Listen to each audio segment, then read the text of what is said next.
CBS News on the Hour, presented by Indeed.com. I'm Monica Ricks in New York. The Federal Reserve changed course today for the first time in 15 months. CBS's Natalie Brand has details.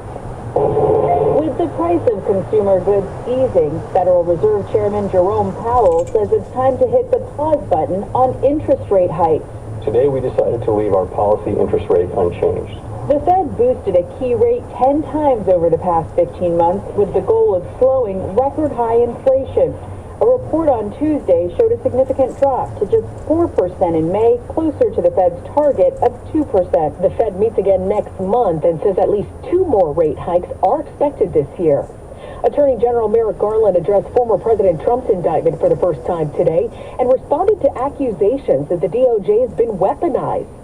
It underscores the Justice Department's commitment to both independence and accountability. He didn't get into specifics of the case, but says he supports prosecutors' investigation into how Trump handled classified documents.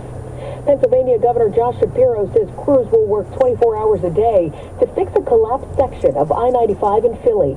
This approach will allow us to avoid delays due to shipment and supply chain issues and pursue a simple, quicker path. He says they'll backfill the gap to get traffic flowing again. A mother and daughter have been arrested in St. Charles, Louisiana for using fraudulent paperwork to enroll a 28-year-old as a high school student.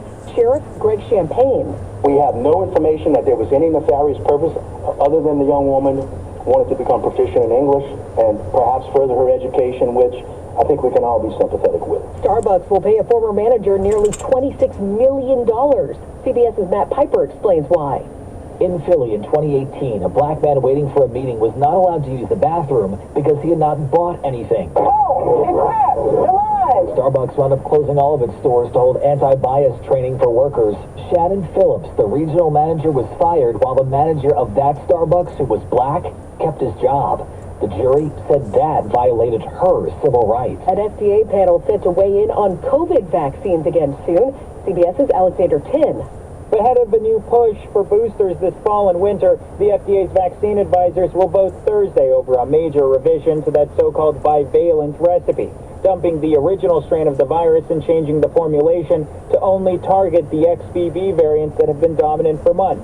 That's a change the WHO recently recommended. Boosters have been a blend of 2 components for the last year. This is CBS News. Well, that's today's news. I didn't hear any good news, did you? I didn't think so. I guess it's all about perspective. The glass is half full. Well, as always, I want to thank you again for coming along with me on these Dash Cam News adventures. You know the drill. Peace, love, and all that hippie jazz. Bye-bye, everybody.